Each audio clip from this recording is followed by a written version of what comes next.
એક એવી ચર્ચા શરૂ થઈ ગઈ કે નાસિરનગર ઝુંપડપટ્ટીમાં જે ભૂતિયા ડિમોલેશન થયું એની પૂછપરછ માટે દિલ્હીથી એમને તેડું આવ્યું છે। સુરત મહાનગરપાલિકાના કમિશનર આઈએએસ એમ નાગરાજન આજે દિલ્હી ઉપડી ગયા છે। એટલે મીડિયાની અંદર એક એવી ચર્ચા શરૂ થઈ ગઈ કે નાસિરનગર ઝુંપડપટ્ટીમાં જે ભૂતિયા ડિમોલેશન થયું એની પૂછપરછ માટે દિલ્હીથી એમને તેડું આવ્યું છે અને બધા કામ પડતા મૂકીને કમિશનર દિલ્હી ઉપડી ગયા છે એવા સમાચાર છે। પરંતુ આ બાબતે અમે આઈએએસ એમ નાગરાજનના પીએની સાથે વાત કરી છે અને સાચી વાસ્તવિકતા જાણવાની કોશિશ કરી છે। તો આના વિશે તમારી સાથે વાત કરીશ। મારું નામ રાજેશ શાહ છે અને તમે જોઈ રહ્યા છો ગુજરાતના સૌથી મોટા ડિજિટલ પ્લેટફોર્મ ખબર છે.com। સુરતમાં 30 મેના દિવસે વેડ રોડ વિસ્તારમાં આવેલા નાસિરનગરની અંદર અચાનક ડિમોલેશન થઈ ગયું અને 100 જેટલા ઘરોને તોડી પાડવામાં આવ્યા અને ડિમોલેશન થઈ ગયું હતું અને જો કોઈ બીજી મગજમારી નહીં થશે તો આ ઇસ્યુ ઉપડતે નહીં। પરંતુ આમાં એસએમસીએ જ્યારે એમ કીધું કે આ ડિમોલેશન અમે નથી કર્યું ત્યારે એ સવાલ ઊભો થયો કે આખરે આ ડિમોલેશન કર્યું કોણે? કોઈ ભૂત આવીને ડિમોલેશન કરી ગયું અને એને કારણે આ ભૂતિયા ડિમોલેશનનો મુદ્દો ચર્ચામાં આવ્યો અને આજે 14 દિવસ થવા છતાં પણ હજુ આ ક્લિયર કટ વાત સામે નથી આવી કે આ ડિમોલેશન આખરે કર્યું છે કોણે। હવે અત્યારે બહુ જ મુદ્દો ગરમ છે અને થોડા દિવસ પહેલાં સુરત મહાનગરપાલિકાના મ્યુનિસિપલ કમિશનર એમ નાગરાજનને જ્યારે મીડિયાના લોકો મળવા ગયા ત્યારે એમણે મીડિયાને જવાબ નહીં આપ્યો અને ત્યાંથી ભાગી છૂટ્યા।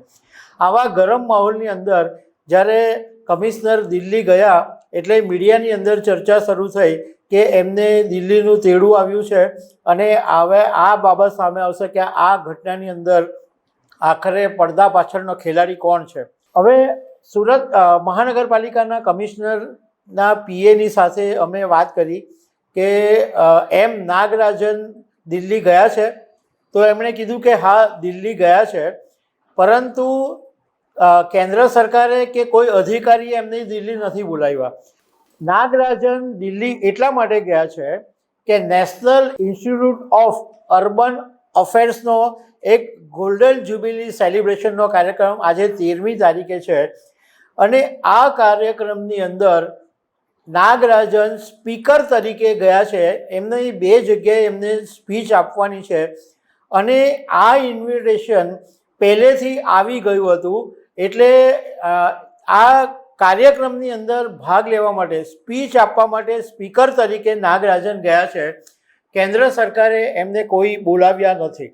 હવે આની અંદર જે મીડિયામાં ચર્ચા થઈ છે એ થોડી વ્યાજબી પણ છે। એનું કારણ છે કે કેન્દ્ર સરકાર આઈએએસને કોઈ પણ રીતે પૂછી શકે છે। તો જ્યારે હવે દિલ્હી NIUAના કાર્યક્રમમાં નાગરાજન ગયા છે તો પીએમઓ ઓફિસના કોઈ સેક્રેટરી અથવા કોઈ અધિકારી એમની પૂછપરછ કરી શકે છે, જાણકારી મેળવી શકે છે કે આખરે આ જે ભૂતિયા ડિમોલેશનનો આટલો ચર્ચા નેશનલ મીડિયા સુધી થઈ, નેશનલ લેવલે આખા આ મુદ્દાનો ચર્ચા થયો તો એ બાબતે એમને પૂછવામાં આવી શકે, એમની પાસે વિગત માંગવામાં આવી શકે એવું પોસિબિલિટી છે।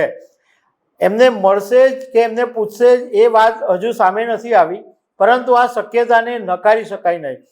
બીજું કે પ્રધાનમંત્રી નરેન્દ્ર મોદી અને કેન્દ્રીય ગૃહમંત્રી અમિત શાહનું ગુજરાત હોમ ટાઉન છે એટલે ગુજરાતની અંદર કંઈ પણ બને તો સ્વાભાવિક રીતના એમને ચિંતા હોય જ છે।